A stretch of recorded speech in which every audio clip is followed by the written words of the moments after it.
and peace can be rigorously examined by this body. And for these reasons, I encourage my colleagues to support our amendment, and I reserve the balance of my time. The gentleman from Michigan, Mr. Conyers, reserves. The gentleman from Michigan, Mr. Rogers, is recognized. Mr. Chairman, while I do not oppose the amendment, I'm going to ask unanimous consent to control the time in opposition. Without objection, the gentleman is recognized for 5 minutes. Mr. Chairman, I would yield myself as much time as I might consume. Gentleman is recognized.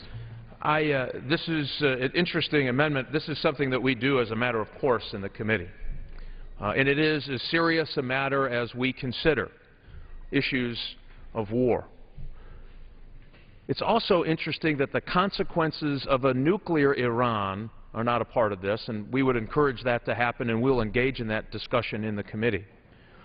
But a nuclear arms race in the Middle East is a catastrophe that is the worst part of a nightmare. Saudi Arabia said, hey, if Iran goes nuclear, we very well can't not go nuclear. We believe that other nations, Turkey, Egypt, others, who have said it's probably in our best interest not to be the ones without a nuclear weapon program if Iran gets a nuclear weapon.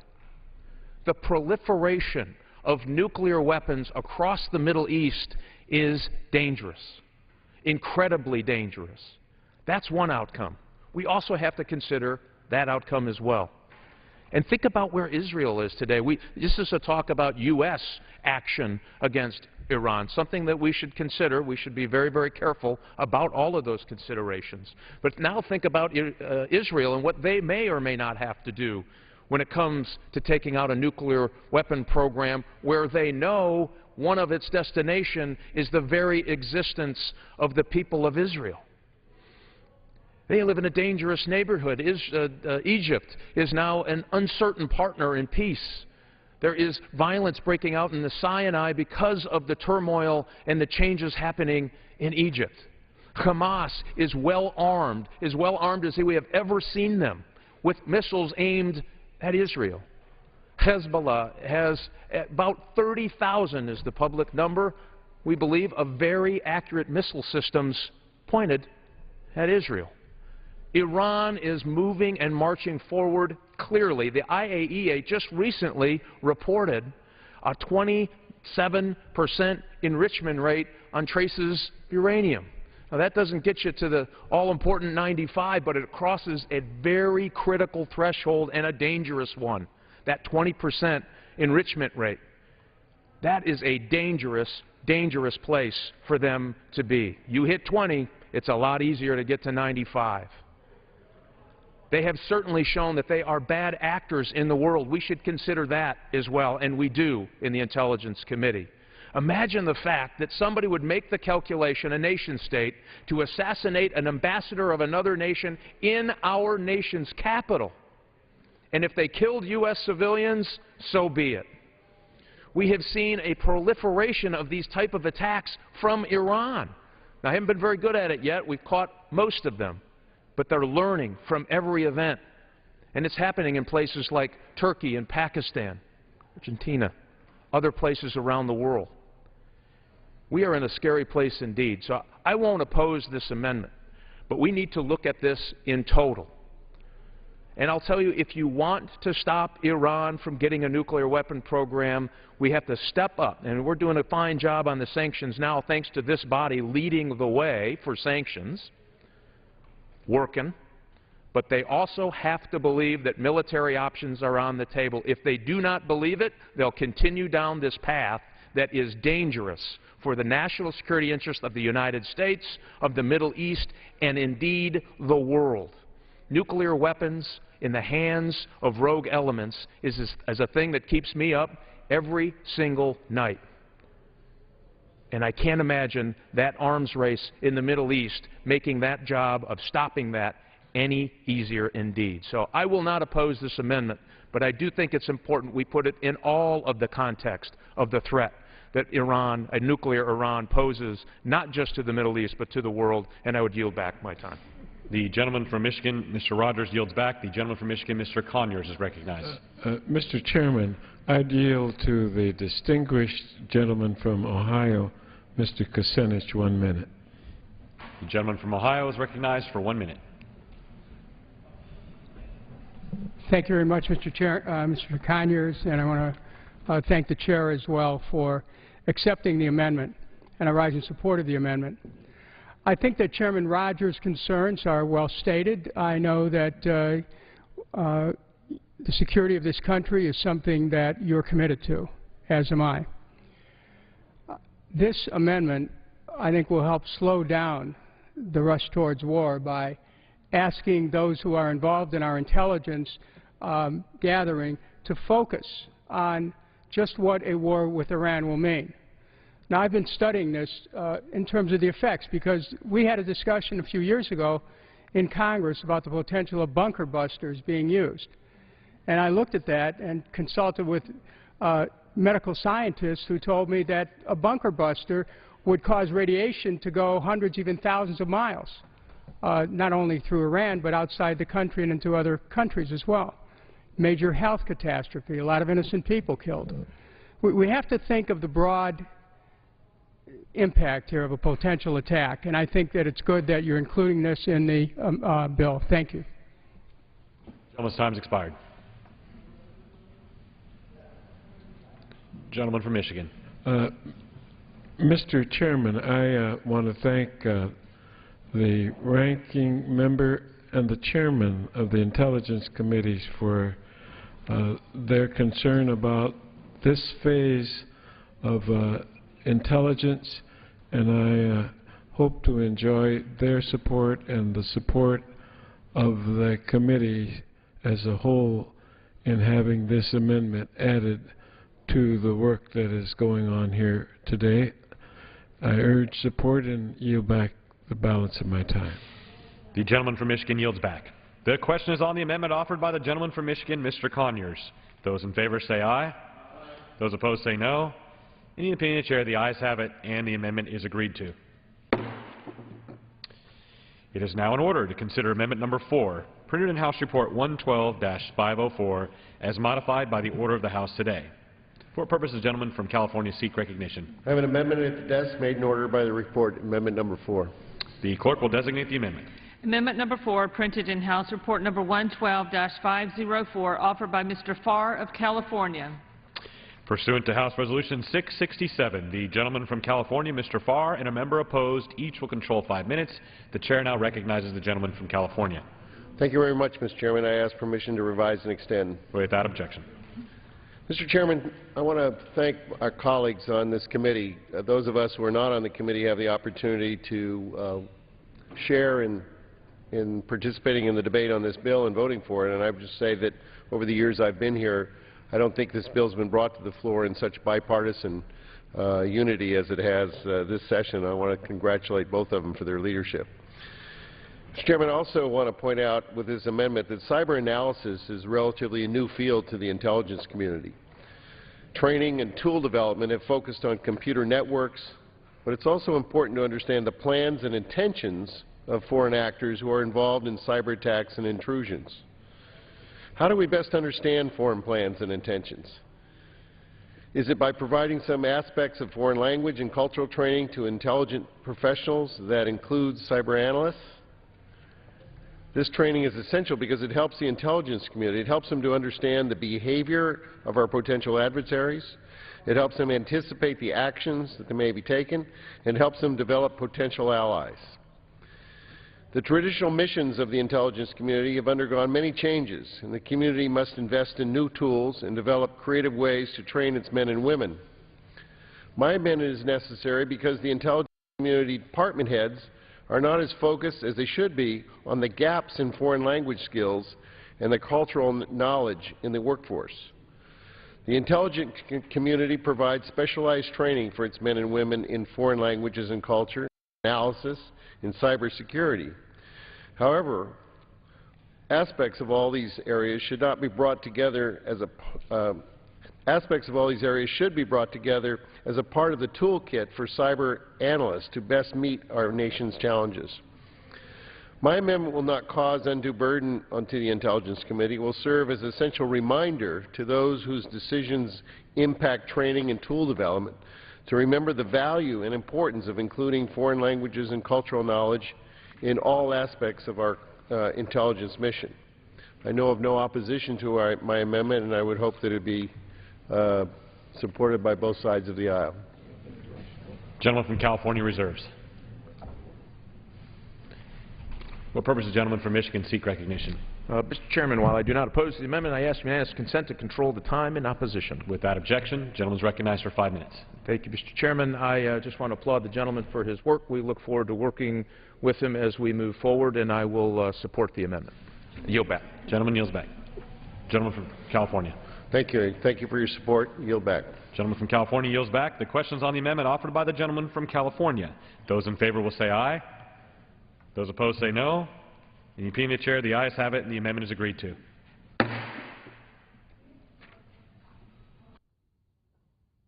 It is now in order to consider amendment number 5, printed in House Report 112-504. For what purpose does the gentleman from Texas seek recognition? Mr. Chairman, I have an amendment at the desk. The clerk will designate the amendment. Amendment number 5, printed in House Report number 112-504, offered by Mr. Cuellar of Texas.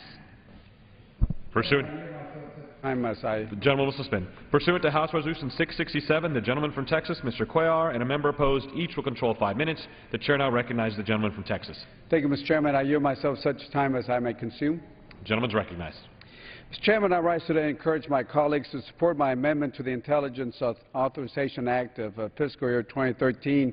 Particularly, I want to thank the Chairman Rogers, and our ranking member, Mr. Rubensberger, for their bipartisan approach on this particular piece of legislation.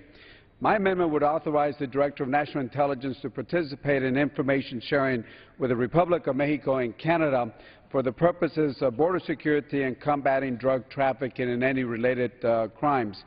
Nothing in this amendment requires the Director of National Intelligence to share this information, but based on this information, this amendment simply gives the agency the power to do so in the event that the Director sees a real benefit in combating the flow of drugs throughout the United States and our neighbors.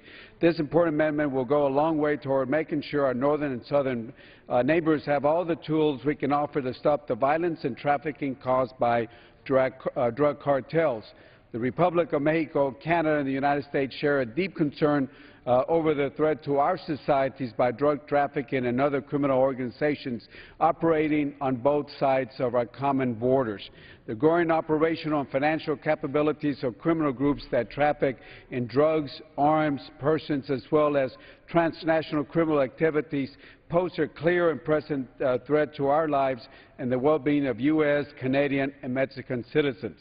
North America must make it a priority to break the power and impunity of drug and criminal organizations that threaten the health and public safety of their citizens and the stability and security of the region.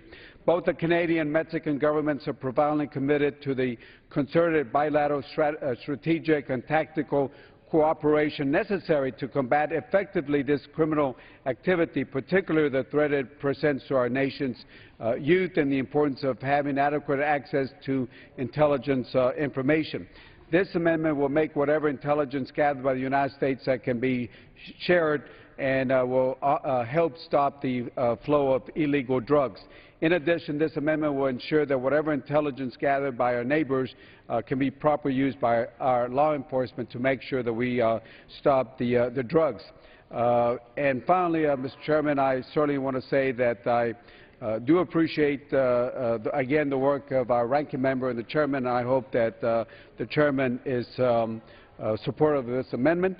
And I certainly want to thank all the committee members, and I reserve the balance of my time. The gentleman from Texas reserves. For what purpose does the gentleman from Michigan seek recognition? Mr. Chairman, while I do not oppose the amendment, I ask unanimous consent to control the time in opposition. Without objection, the gentleman from Michigan is recognized for 5 minutes. I yield myself as much time as I might consume. I want to compliment the gentleman for his work in bringing attention to this very important issue.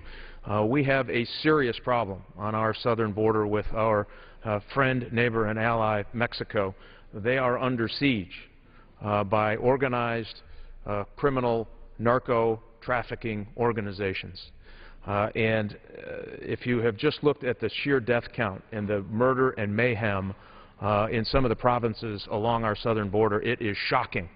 And I think this will serve to at least make an advance on trying to help our southern neighbors get a handle on what is a serious and growing violent problem to our neighbor to the south. And I commend the gentleman and look forward to working with him in the future on this very important issue, and I would support the amendment.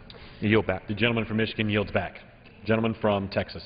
Thank you, Mr. Chairman. Again, I want to thank Chairman Rogers for his work and our ranking member also and the committee staff. And I say thank you for this support, and I yield back the balance of my time. The gentleman from Texas yields back. The question is on the amendment offered by the gentleman from Texas. Those in favor will say aye. Aye.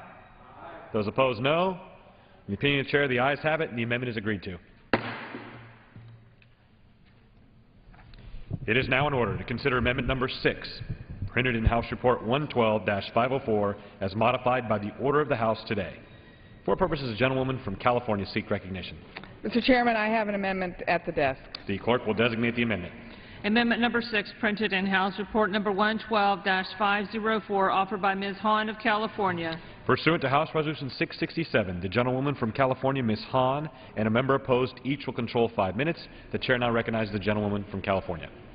Thank you, Mr. Chairman. I also want to start out by thanking Chairman Rogers and Ranking Member Ruppersberger for bringing forward this bipartisan bill. And I am echoing, I think, what everyone is feeling today, that I think it's important for the American people to see this, to see us come together on such an important issue when it comes to protecting all Americans. So it feels good to be a part of this today.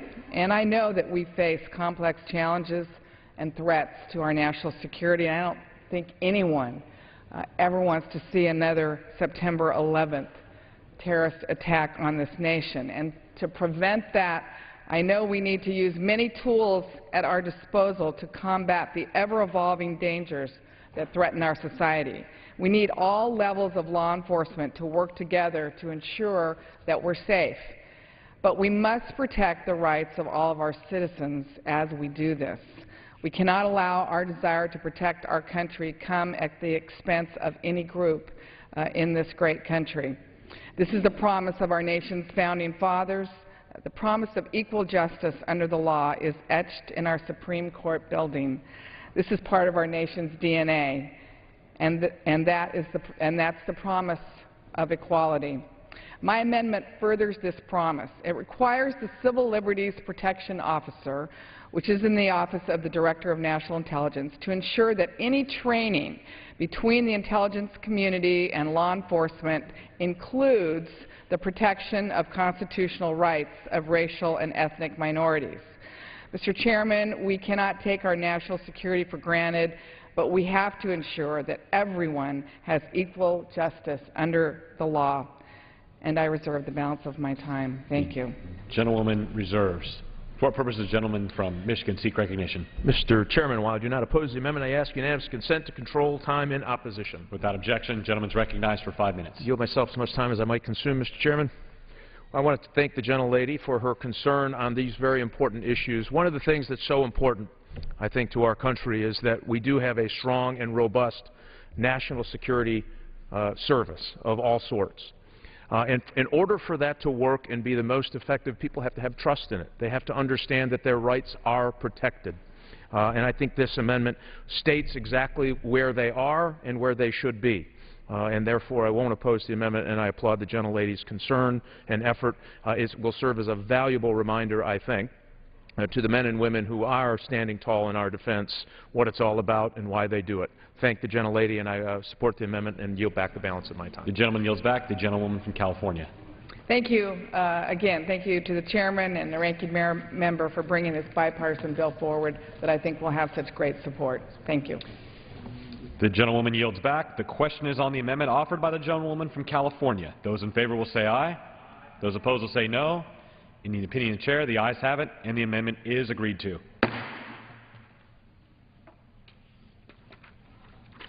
It is now in order to consider amendment number 7, printed in House Report 112-504. For what purpose does the gentlewoman from Texas seek recognition? Mr. Chairman, I have an amendment at the desk. The clerk will designate the amendment. Amendment number 7, printed in House Report number 112-504, offered by Ms. Jackson Lee of Texas. Pursuant to House Resolution 667, the gentlewoman from Texas, Ms. Jackson Lee, and a member opposed, each will control 5 minutes. The chair now recognizes the gentlewoman from Texas. I thank the chairman and I thank the chairperson of the Intelligence Committee and the ranking member, and speak in the spirit of bipartisanship and congratulate both gentlemen for recognizing that the security and intelligence of America speaks loudly to the idea of bipartisanship. Just a few hours ago, I was in a classified briefing. For fear of anyone thinking that I will share that classified briefing, I will not. But what I will say is it is clear that intelligence is a key to the peace and security that the American people have experienced since 9/11. And through the work of members of Congress and the intelligence community, of which we owe a great deal of gratitude, we have been able to, for now some 11 years plus, on our soil, experience the safety and security, although we have had many attempts. For that reason, I believe this is important work. And so my amendment says that it is important for the director to consider the necessary processes to increase the recruitment and training of ethnic minorities as officers and employees of the CIA. We have done this before. We have encouraged them to do so. And we can say that there have been gradual steps, and we applaud that. But the men and women who conduct this important work certainly deserve our support and all of the resources that we can muster to make sure they are successful in their endeavors. Yet we must also ensure that the CIA itself reflects the American population and that of the world. Having agents who can be deployed anywhere at any time is vital to our national security, as it is a ability to interact with the foreign nationals, to speak the language, is truly important. A diverse workforce can make America safer and more secure. Historically, there's been an exclusion of minorities, particularly African Americans and Latinos, in the highest levels of national security. Let's continue to break that barrier. It has taken decades for minorities to make inroads into America's national security apparatus, and I know that this is a sense of Congress, but I always have faith the people will adhere to a positive statement by this body. Although the number of CIA employees remains a classified secret, the agency has released some numbers over the years. In 1966, blacks represented 10% of the CIA's total workforce and only 3% of the agency's officers in senior intelligence service, whereas 17% of the clerical staff and 22% of the agency's blue-collar workforce was African American. Over this past weekend, we commemorated, we mourned, and we celebrated our fallen soldiers. Had the privilege of having uncles who went off to war in World War II. One who served as a Chief Petty Officer in the United States Navy. That was the integrated United States Navy. I can tell you that we are better for it when we utilize the talents of all Americans. In 1992, a declassified study of CIA personnel found that about half of all black intelligence officers reported that they had been victims of racial harassment by the agency. As of today, the CIA's Corps of Case Officers, which is believed to number more than 1,000, only 11% are minorities and 18% are women. The majority of the agency's top managers are still predominantly non-minorities. According to the CIA officials, 1/3 of the new operations officers hired in 2011 have been women, while just 11% have been minorities as traditionally defined African Americans, Asian Americans, or Latinos. 20% of all new operations officers are native speakers of a foreign language, and 75% have advanced proficiency in foreign languages, many because they've lived abroad. Almost half have advanced degrees. I applaud that. And I truly believe, as some may be listening and say, aren't we all Americans? Yes, we are. And if we are all Americans, then our CIA, one of our most storied agencies, needs to join and continue to recruit and improve on bringing in the diverse picture of America and face of America, because we'll be better for it. When President Truman integrated the United States military, we became better for it. We celebrate all people who are willing to put the nation's uniform on and die for their country. Likewise, for this wonderful intelligence agency, we do the same. With that, I ask my colleagues to support my amendment, and I reserve my time. The gentleman from Texas reserves. What purpose does the gentleman from Michigan seek recognition? Mr. Chairman, I do not oppose the amendment. I ask unanimous consent to control the time in opposition. Without objection, gentleman from Michigan is recognized for 5 minutes. Yield myself as much time as I might consume. Gentleman is recognized. Thank the gentlelady for her concern. The good news is, as she said, she has pointed out the progress that has been made, and that's right. They have done an exceptionally good job of understanding that diversity is part of the success of our intelligence services. So restating that policy is probably a good idea, and I will not oppose the amendment, and I would yield back the balance of my time. The gentleman yields back. The gentlelady from Texas.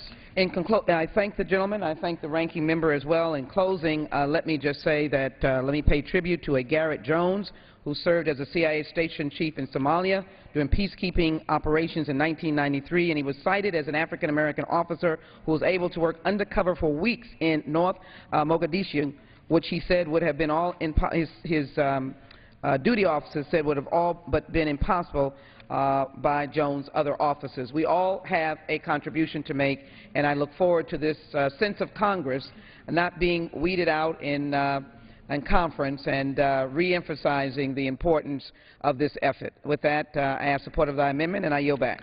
The gentlelady from Texas yields back. The question is on the amendment offered by the gentlelady from Texas. Those in favor will say aye. Aye. Those opposed will say no. In the opinion of the chair, the ayes have it, and the amendment is agreed to.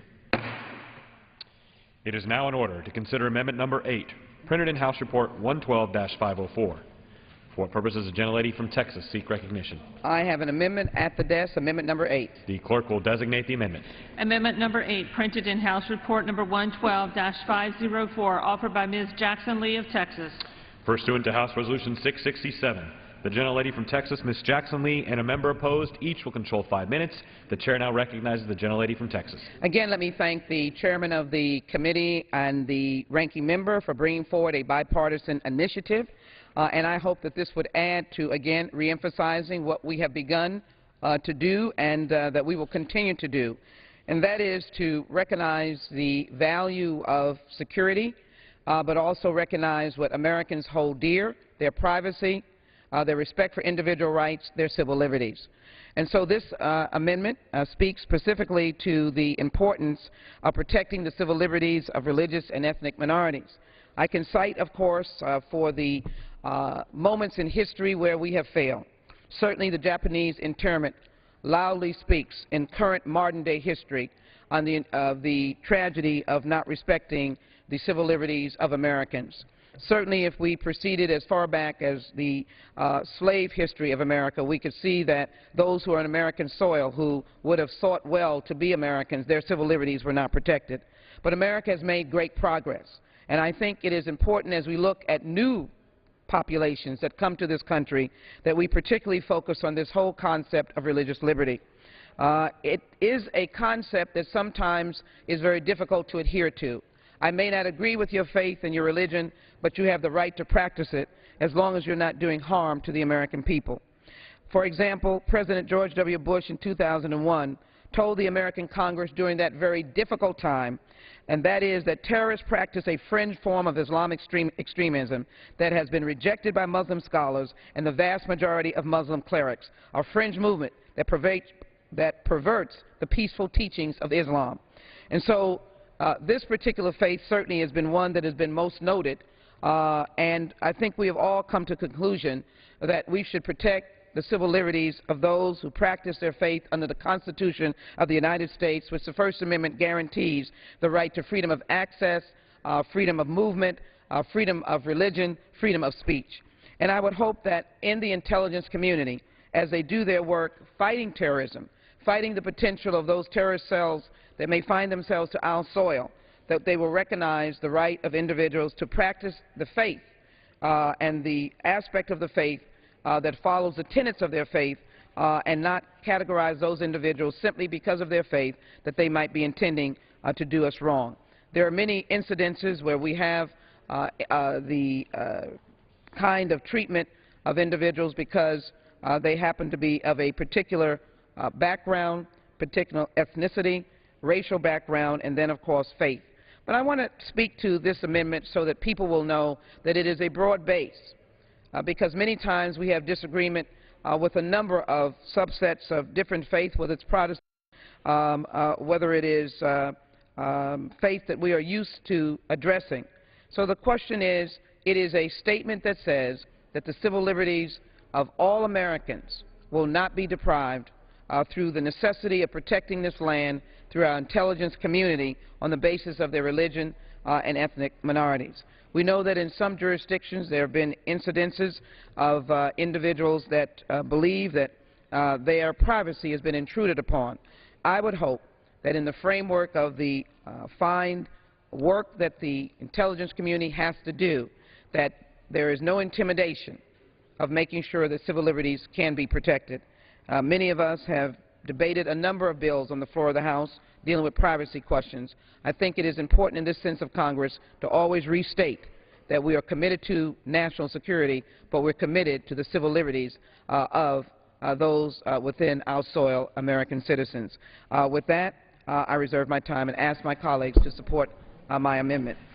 Gentlelady from Texas reserves. For what purpose does the gentleman from Michigan seek recognition? Mr. Chairman, while I do not oppose the amendment, I ask unanimous consent to control the time in opposition. Without objection, gentleman is recognized for 5 minutes. Mr. Chairman, I yield myself such time as I might consume. Gentleman is recognized. Again, I want to thank the gentlelady. Civil liberties are incredibly important. It's important that the American people have faith in their intelligence services, that they are, in fact, catching bad guys and protecting Americans' civil liberties. The good news is, as a part of the Director of National Intelligence, they have a Civil Liberties Protection Officer. This is a reaffirmation, I think, of that valuable work that particular officer does, and really all of the members of our intelligence community be reminded that protection of American civil liberties is an important value and an important thing to do while, in fact, you're catching the bad guys. I would support the amendment and yield back my time. Gentleman yields back. Gentlelady from Texas. Let me capture what the chairman said. I like the terminology that says the American people must have faith in their intelligence community, but faith in the principles upon which we live. And they must know that the Constitution is a living, breathing document, and we as members of Congress must as well.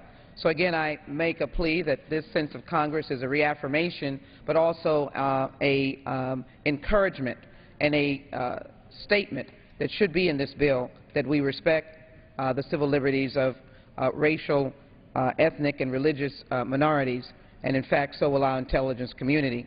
With that in mind, I would ask my colleagues to support the amendment and also ask that it be maintained, even in conference, the reaffirmation of this important instruction as the Civil Liberties Protection Officer operates and does the work that they need to do. I ask my colleagues to support the amendment, and I yield back. The gentlelady yields back. The question is on the amendment offered by the gentlelady from Texas. All those in favor say aye. Those opposed say nay. The committee of the chair, the ayes have it, and the amendment is agreed to. It is now in order to consider amendment number 9, printed in House Report 112-504. For what purpose does the gentlelady from North Carolina seek recognition? I have an amendment at the desk. The clerk will designate the amendment. In House Report number 112-504, offered by Mrs. Myrick of North Carolina. Pursuant to House Resolution 667, the gentlelady from North Carolina, Ms. Myrick, and a member opposed, each will control 5 minutes. The chair now recognizes the gentlelady from North Carolina. Thank you. First, like other members today, I want to express my gratitude and thanks to Chairman Rogers and Ranking Member Ruppelsberger for all the work that they've done, just the incredible bipartisan working relationship that they've established on our committee. It really is kind of unheard of, and we're very proud of it, and I'm very proud to be a member of the committee. I rise today to urge my colleagues to support my amendment to the Intelligence Authorization Bill, and I'm pleased that Representative Wolf is a co-sponsor of this initiative, and I'd like to thank him for his support and all his work on the issue. This amendment would require the Director of National Intelligence to submit an unclassified report to Congress that would identify foreign suppliers of information technology with ties to a foreign government, military, or intelligence service. It would also require the DNI to provide an assessment of the risks associated with such entities. The U.S. government has serious concerns about public and private sector information technology supply chains. A network is only as secure as the components that make up that network. If the origin of those components is unknown or the security of those components is compromised, that's a major flaw in the network. I believe these concerns need to be better shared with industry and the public. Sharing more information along these lines will help the private sector better understand potential risks and take action that will help the U.S. government mitigate its supply chain concerns. The more that the private sector knows of potential problems, the better it can protect itself. If the private sector is more aware of potential risks, then it can better work with the federal government to mitigate potential supply chain concerns. I would like to thank Chairman Rogers for his support of this amendment, and I would again urge my colleagues to support the amendment on the floor. And I reserve the balance of my time. Gentlelady reserves. For what purpose does the gentleman from Maryland seek recognition? Yeah, I rise in opposition to the amendment, though I do not oppose. I support this Without amendment. objection, gentleman's recognized for 5 minutes. First, I support this amendment as a continuation of the work that we have begun in Congress as an attempt to focus our intelligence community and the executive agencies to this important threat that my friend and colleague has made. I yield 30 seconds. It is not on the gentlelady's amendment. Recognized for 30 seconds. Thank you. In the statement that I made on amendment number 7, I indicated that the CIA officer that was undercover's name, that was not the CIA's undercover agent's name, which I would not give. It was the station director's name, Mr. Garrett Jones. And the CIA agent was undercover and remains unnamed. But he was an African American who did his duty because of his background. I yield back. Okay. Gentlelady yields back. I yield. Gentleman from Maryland. I yield. Gentleman from Maryland yields back. Gentlelady from North Carolina. Yes, I would like to yield such time as he may consume to the chairman of our committee, Mr. Rogers. Gentleman from Michigan is recognized. I want to thank the gentlelady from the Carolinas to say thank you very, very much for her work on the supply chain and its vulnerability. She has spent a lot of time on our committee making sure that we're doing all the right things to try to protect the supply chain when it comes to cyber threats and other vulnerabilities that may exist. And lastly on that, so I couldn't support the amendment more, I just want to thank the gentlelady. This will be her last authorization bill. She has been a fantastic member of this committee and has brought a lot of stature to the issues in which she's engaged with, everything from homegrown terrorism to cyber to supply chain management. She has been a national treasure on that committee. She will be sorely missed. I wanted to offer our congratulations and thanks for a job well done. And I would yield back the remainder of my time. The gentleman yields back. Gentlelady from North Carolina. And I thank the gentleman for his kind words, and I would like to yield back. The gentlelady yields back. The question is on the amendment offered by the gentlelady from North Carolina. Those in favor will say aye. Those opposed, no. In the opinion of the chair, the ayes have it, and the amendment is agreed to.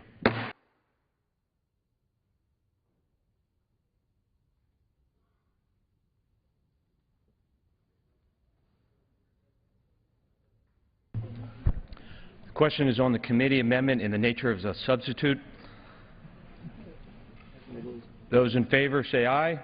Those opposed say no. The ayes have it. The amendment is adopted.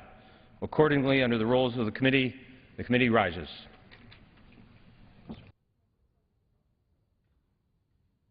You can read that. Okay.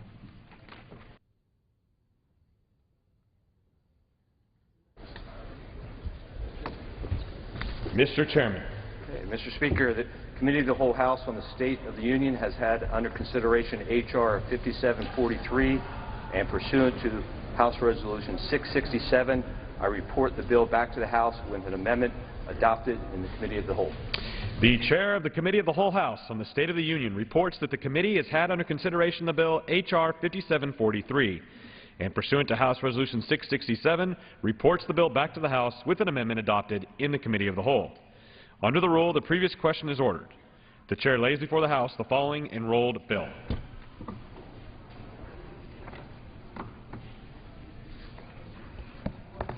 H.R. 3992, an act to allow otherwise eligible Israeli nationals to receive E-2 non-immigrant visas if similarly situated United States nationals are eligible for similar non-immigrant status in Israel. It is a separate vote demanded on any amendment to the amendment reported from the Committee of the Whole. If not, the question is on adoption of the committee amendment in the nature of a substitute as amended. Those in favor will say aye. Those opposed will say no. The ayes have it. The amendment is agreed to. The question is on engrossment in third reading of the bill. Those in favor will say aye. Those opposed will say no. The ayes have it. Third reading. A bill to authorize appropriations for fiscal year 2013 for intelligence and intelligence-related activities of the United States government, the Community Management Account, and the Central Intelligence Agency Retirement and Disability System, and for other purposes. For purposes, the gentleman from Pennsylvania seek recognition. I have a motion to recommit at the desk.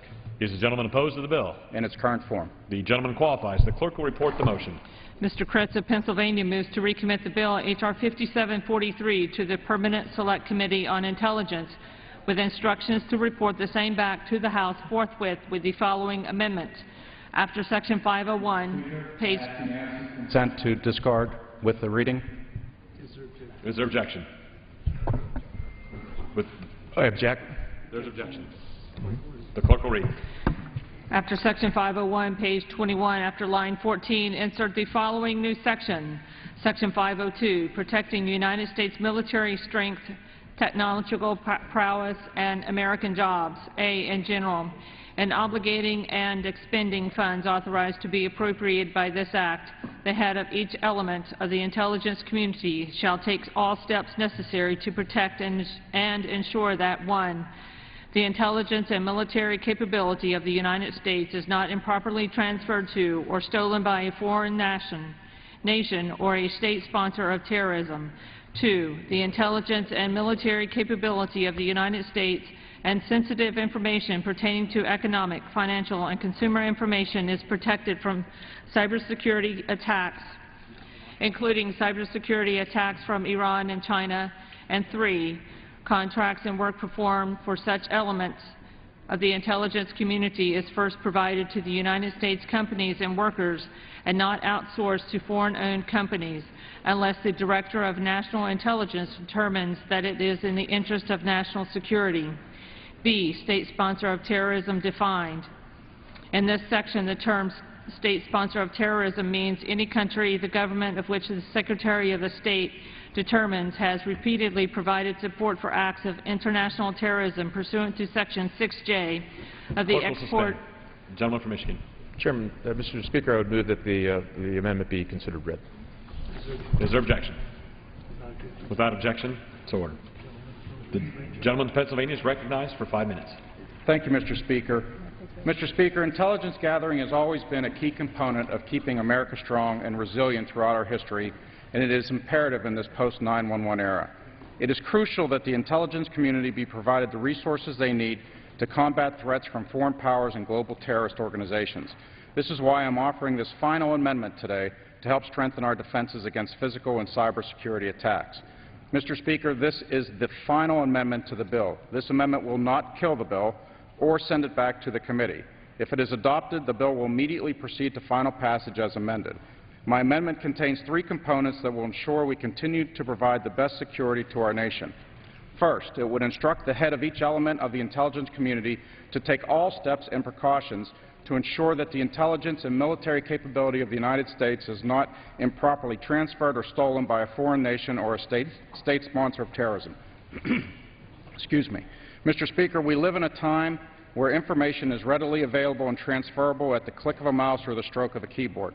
While the advantages of such readily available information have helped spur economic opportunities and growth, it has also opened the door for one of the many intelligence challenges we face as a nation. We already have in place a number of protocols that dictate how and under what circumstances our military can transfer technology, goods, and services to our allies across the globe. But it is imperative that we do everything we can to ensure this information doesn't end up in the hands of unfriendly foreign powers or state sponsors of terrorism. Within the past few years, we have seen foreign nations attempt to steal our nation's military technology and sensitive information through the use of joint ventures and other techniques. We must do everything that we can to ensure that our military and intelligence secrets remain our secrets. Many of those same capabilities reside in, are accessed through, or are enabled by cyberspace. Reliable access to cyberspace is critical to U.S. national security, public safety, and economic well-being. But cyber threats continue to grow in scope and severity daily. Tens of thousands of new malicious software programs originating from Iran or China are identified each day, threatening our security, our economy, and our citizens. No longer do we need to just worry about foreign spies infiltrating our military and intelligence agencies. Our worry must now extend to the young man or woman sitting in their apartment 6,000 miles away utilizing a laptop to tap into our government mainframes. Secondly, my amendment would direct the head of each element of the intelligence community to take those steps necessary to ensure that our nation's intelligence and military capabilities, as well as sensitive economic, financial, and consumer information, remain protected from improper transfer, theft, or cybersecurity attack. Finally, my amendment would ensure that we continue to promote American businesses and keep jobs, especially ones of such crucial importance in America. As the number of threats to our nation has grown and the required response has put a large demand on the intelligence community, we have increasingly relied on contractors to perform tasks to ensure the safety of our nation. This amendment would instruct our intelligence community to always put American workers first and not outsource these jobs to foreign-owned companies. Mr. Speaker, I have witnessed the detrimental effects that outsourcing has had. Numerous areas of our country have also seen the ugly effects of outsourcing, and we must put American workers and businesses first, especially in the critical sphere of intelligence. Compounding the economic damage outsourcing has done to our country, the national security risk posed by allowing foreign companies to operate our intelligence capabilities would be catastrophic to the environment of our nation. Mr. Speaker, in the global environment in which we operate, we must keep America strong, keep America competitive, and keep America first. Mr. Speaker, again, my amendment will be the final amendment to the bill. I have great respect for the Chairman, Mr. Rogers, and the Ranking Member, Mr. Ruppersberger, for the bipartisan bill they put together. It is important to note that this amendment will not kill the bill or send it back to committee. If it is adopted, the bill will immediately proceed to final passage as amended. My amendment will ensure we have an even stronger American intelligence community, and I urge a yes vote on this final amendment, and I yield back. The gentleman yields back. For what purpose does the gentleman from Michigan seek recognition? In opposition to the motion to recommit. The gentleman is recognized for 5 minutes. Yeah, first of all, this is a motion to recommit. Let's not fool ourselves. You know, as I read this, and I understand, this is the loyal opposition portion of the debate that happens in each and every bill. Get it. We've spent a lot of time in a bipartisan way getting the bill, and I think it's one of our better products, given the detail of which we went over every budget line and operational detail in this budget. And so when I read this, it looks like it was prepared fairly quickly in order to meet the time demand here, and it's very concerning. And some of the things that we've done, even in this chamber, we debated the cybersecurity bill, and people had strong passions on both sides of that bill about protection of civil liberties and just making sure there were checks and balances on our ability just to share information, a very small little piece. And when you read this bill, that makes our cybersecurity bill look like a walk in the park. This is an expansion of the government involved in the Internet in a way that I find a little bit scary and shocking that they would allow it to get this far. Let me read it. The intelligence community shall take all steps necessary to protect and ensure that, paragraph 2, that sensitive information pertaining to economic, financial, and consumer information is protected from cybersecurity attacks. That means you got to reach way out into the Internet. Now you've just empowered the intelligence community, the very people we said we want to keep separate, into the Internet. This is dangerous. And that's what happens when you get in a hurry and try to have a political amendment on a very bipartisan bill. And that's what's unfortunate about this. The first paragraph I would submit is we should make as a part of the Department of Redundancy Department. All of that already happens, and we do that as a matter of course and mission. Again, it's a little bit surprising that they would allow this. I would even hope that your members would take a very close look at this. You have just put your members in a pretty bad spot about making them vote on something that will actually have the government involved in your Internet. Welcome to the laptop near you. Very concerning to me. I will passionately oppose this, would urge all of my colleagues to passionately oppose this, and I would reserve the balance of my time. The gentleman yields back.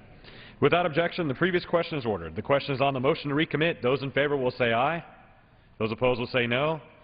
The noes have it. Mr. Speaker, Gentleman from Pennsylvania. I ask for the yeas and nays. The yeas and nays are requested. Those favoring a vote by the yeas and nays will rise. A sufficient number having risen, the yeas and nays are ordered. Members will record their votes by electronic device. Pursuant to Clause 9 of Rule 20, the Chair will reduce to 5 minutes the minimum time for any electronic vote on the question of passage. This will be a 15-minute vote.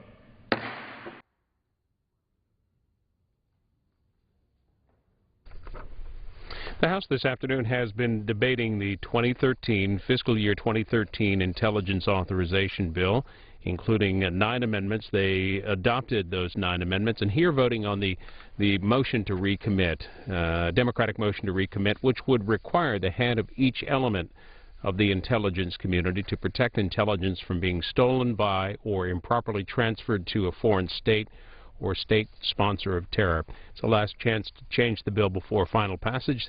This is a 15-minute vote, and we got some details earlier this afternoon on what's in the intelligence bill.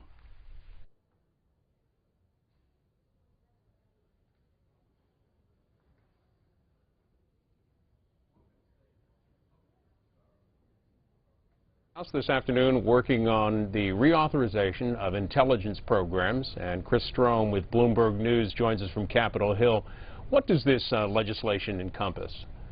The bill provides funding for U.S. intelligence agencies such as the CIA, the National Security Agency, the National Reconnaissance Office, the military components of the Defense Department. So it's the annual bill that authorizes the programs and spending for U.S. intelligence operations. What's the dollar figure on the bill?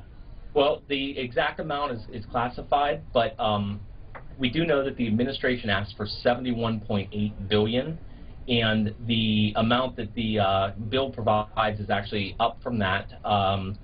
It's not disclosed exactly how much it is, but the rough estimate is that it's about $72.5 billion. Now, one of the issues has been bringing spending on intelligence down, and the amount that was spent on intelligence actually peaked at about $80 billion a few years ago. And now the Obama administration and Congress are trying to reduce the amount that's being spent, and there's some tension there. The bill actually provides more than the administration wanted, and so the administration is complaining about that. Is the dollar figure the only thing the administration is concerned about in this bill? No, within the bill, the members of Congress have changed around some of what the administration requested. For example, the administration wanted to reduce spending for intelligence agencies to buy commercial satellite imagery. Basically, this is imagery that's bought from private companies that helps intelligence agencies, you look at pictures and maps around the world. The bill on the floor provides more funding than the administration wanted. So there's things where members of Congress have increased funding beyond what the administration wanted. The administration is pushing back against that. Well, comparing this 2013 bill against the 2012 intelligence bill, are there any significant changes in policy? The main significant change involves bringing down the funding. That's the primary activity that the administration and Congress are trying to do. And so the policy changes that are being addressed through this bill are addressing how can you still maintain intelligence capabilities without the high level of spending that we've seen in the past. One of the interesting things with this bill, which has largely been non-controversial, but part of the reason is that they haven't addressed some of the policy controversies that they've had in the past. And the bill that's on the floor now is actually Republicans blocked the ability of Democrats to bring up some of the policy questions about controversial intelligence programs, such as the use of armed drones to target and kill terrorists around the world. Democrats actually wanted to have a debate about that, and Republicans blocked it. So it's kind of one of those issues that's on the back burner right now, which can still come up throughout the rest of the year or when the Senate begins to take up their intelligence authorization bill. Well, before we wrap up, let's end it with the Senate. Where are they on the intelligence bill, and how different is the Senate version? they're expected to pretty much be in line with what the House is doing on most of the issues. The administration is looking at the Senate to not change around as many provisions in the bill, and the Senate is working through that process right now. The Senate Intelligence Committee is actually expected to mark up their bill in June and then bring it to the floor and then work out the differences with the House and the administration. Chris Strom with Bloomberg News. Our readers can find out more. Our viewers can find out more. Read more at Bloomberg.com. Thanks for the update. Thanks.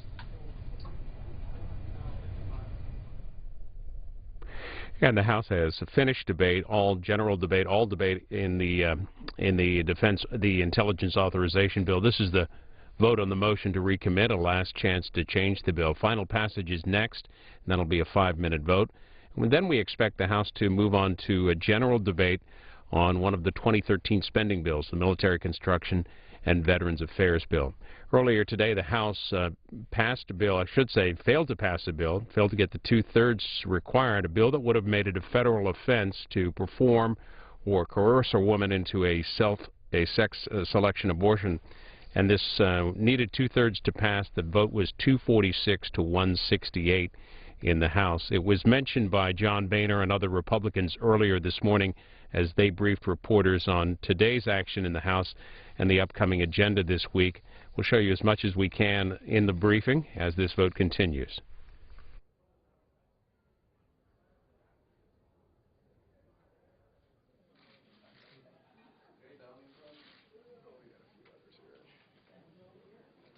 Morning, everyone.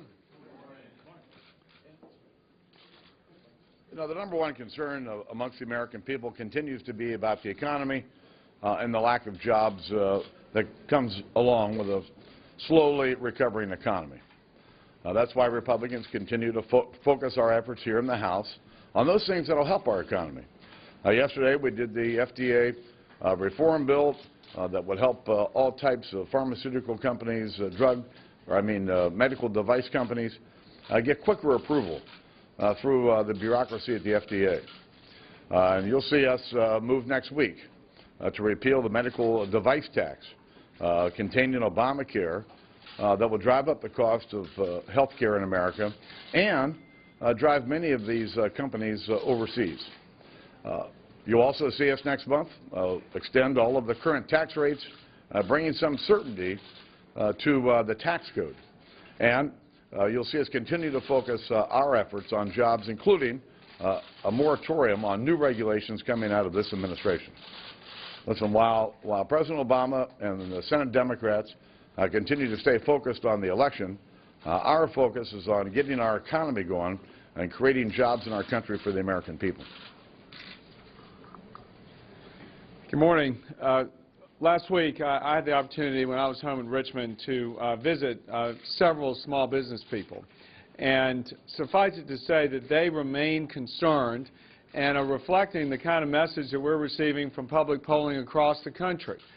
Small businesses still feel like we're in a recession. 71% of them say that they believe the economy is still in a recession, and it's because of the uncertainty in going forward and helping grow their businesses. Speaker talked about some of the things that we're going to do to remove that uncertainty in health care for the tax outlook. But the bottom line is we continue in the House to try and focus on small business people and how we can get jobs back into the mindset so we can grow them.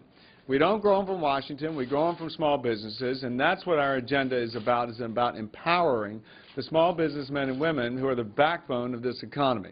And the President talks a lot about his to-do list in Congress and frankly says he wants to help small businesses. We want to help small businesses too. But we've got to first take care of the fact that there is an overly burdensome regulatory scheme affecting small businesses in this country. In fact, the SBA said as of 2008, regulation costs small businesses $10,000 per employee. Now we wonder why it's so difficult for men and women to go into business and to create jobs. That's what we're trying to correct, and we'd say to the President, work with us so we can get this economy growing again. During our constituent work week, the most important thing that members of Congress did was ensure that Memorial stayed in Memorial Day. But in the 5th Congressional District of Texas, before Memorial Day, my constituents were asking, where are the jobs? After Memorial Day, they're still asking, where are the jobs? Tomorrow we will have the monthly jobs report. I don't know what it'll say. Maybe 8.2%, maybe 8, maybe 7.8%. But here's what I do know. The labor force participation rate is as low as it's been in 32 years. People are giving up. The President promised us hope and change. We got the change. But millions of Americans are losing hope and dropping out of the labor force.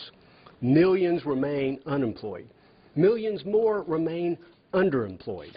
We know if we added those back, those who are underemployed, that the true unemployment rate in America is closer to 14%.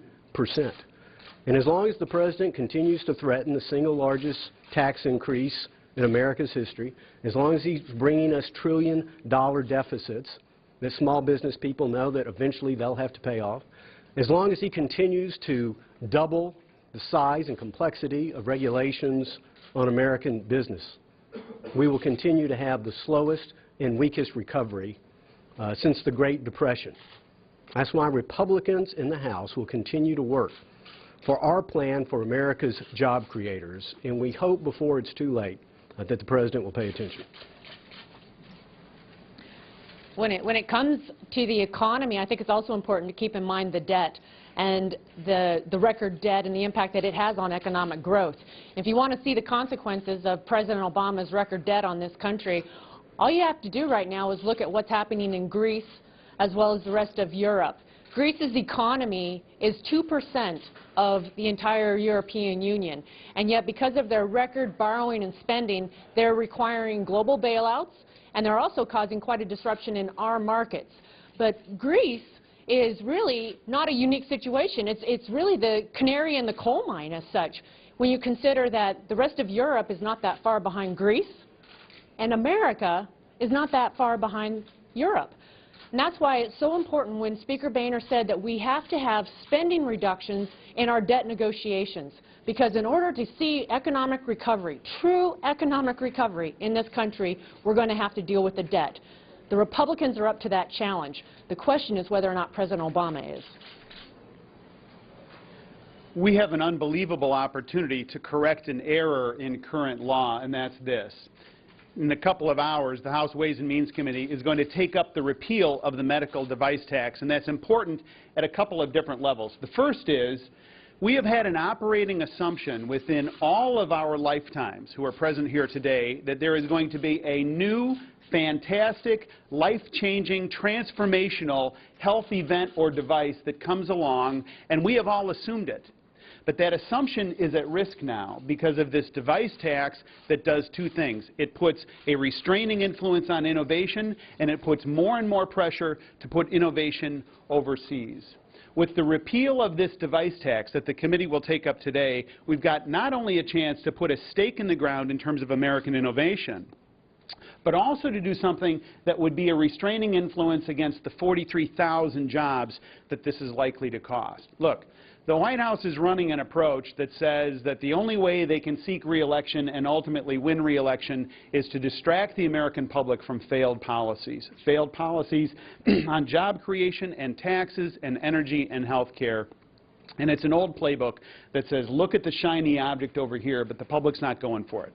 They say, we want to focus in where House Republicans are focused, and that is around job creation and fiscal discipline. Fred Upton, Chairman of the Energy and Commerce Committee. I'd just say that as it relates to what Peter just said, it's my understanding I've got a company in my district that it may cost them as many as 1,000 jobs as it impacts this medical device user tax. But let me say that we had a great win yesterday on the House floor, 387 to 5, on a bill that our committee's worked on for nearly a year. Bipartisan throughout in the committee, we worked with all the stakeholders, not only FDA, but the pharmaceutical device manufacturers, the pharmaceutical companies, and the generic companies as well, impacting literally millions of jobs around the country that perhaps would go overseas, and the process of approving not only medical devices but prescription drugs would only be lengthier, more costly, and obviously an impact on patients as well as industry folks as well. So it was a great win yesterday. We're prepared to work with the Senate and try to get a bill to the President before the end of June. I'm a proud member of the Appropriations Committee, and in the Appropriations Committee, as we do our work, we've restored regular order, having the bills come before the subcommittees, then the committee, then the floor of the House on open rules. We're also committing to cutting spending, and we've cut $95 billion in discretionary spending since FY10. We'll cut $917 billion over 10 years. We're serious about spending and about our debt. We're also very serious about job creation, saving jobs. So in the Commerce, Justice, Science bill that passed the House, we support U.S. innovation, competitiveness, and promoting our products abroad. We also have very necessary funding for assistance in training and manufacturing. In the energy and water bill coming up, we invest in water and energy infrastructure. We also invest in infrastructure for commerce. For example, the bill supports shale gas and oil development. The shale industry has created 99,000 jobs in Texas, adding $133 billion to the Texas economy. So we know what works, and that's what we're about. Speaker Boehner. Couple of questions. Speaker Boehner, last week Mrs. Pelosi sent a letter saying that she would support tax cuts for those making $1 million and below. Would you support that $1 million and below? I believe that raising taxes at this point in our recovery is a big mistake. And even under Ms. Pelosi's argument, half of those who would get this higher tax are small business people that are Subchapter S or other types of pass-through entities. At a time when we're trying to help small businesses create jobs, this proposal would kill jobs. Mr. Speaker, you were the chair of the Education and Workforce Committee when they passed No Child Left Behind, signed in your district. The administration is pushing for waivers for states here.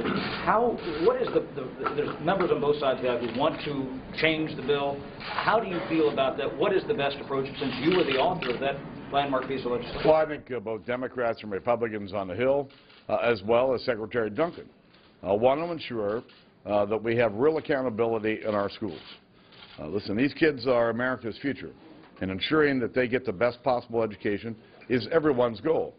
I would hope that the House and Senate would work on reauthorizing No Child Left Behind. The House has done all this in about 4 or 5 different pieces. The Senate has yet to act. And it's important, I believe, to get this law reauthorized so that we can do everything we can to ensure that every child in America gets a chance at a decent education. Mr. Boehner, Democrats are criticizing today this vote that you're having on a bill that would outlaw abortions based on sex, saying it's a political stunt and just to push back, Republicans push back at the so-called war on women. What's your reaction? Listen, this is an important issue to the American people. This type of sex selection is most Americans find pretty repulsive, and our members feel strongly about it. That's why it's being brought to the floor. Last question. Speaker, since you became Speaker, you went immediately cutting members' office budgets and your own budget down to sort of historical level. Do you support further cuts, or do you support the decision by the Appropriations Committee to freeze members' budgets, even as other domestic programs are taking a 5% cut on average? Listen, the House has taken cuts 2 fiscal years in a row. And the Appropriations Committee went through a very detailed process of listening to members, listening to House officers in terms of what the budget should be. And I think a budget freeze is the appropriate course of action. Thanks.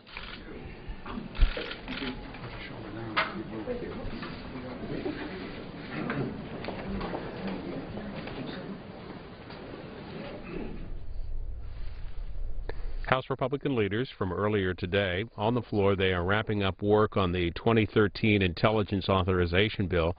This is the first vote in the series of 2. This is a 15-minute vote.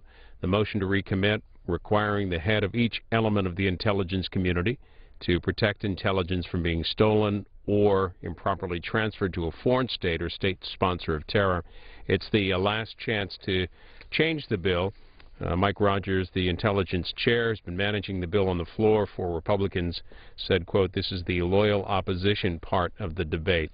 And you can still see a number of members have yet to vote. Final passage is set for the next vote. That'll be a 5-minute vote. We expect the House to move on to debate a 2013 spending bill, one of 3 that they authorized today in the rule debate earlier. This one is the Military Construction and Veterans Affairs bill. Look for debate well into the evening on that. It's also possible later, if they finish work on that, they will take up a motion to instruct on the highway bill, the conferees on the highway bill, and that would be much later this evening. Keith Lang of The Hill reports on that highway bill. He writes that the American Association of State Highway and Transportation Officials Executive Director John Horsley said today that there was not enough signals of progress coming from the committee, so we may hear more about that from the House floor much later this evening.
On this vote, the yeas are 180 and the nays are 235. The motion is not adopted.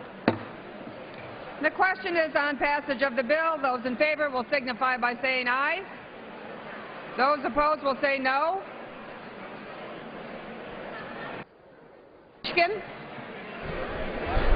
Madam Speaker, I request a recorded vote. Yeas and nays are requested. A recorded vote is requested. Those favoring a recorded vote will rise. A sufficient number having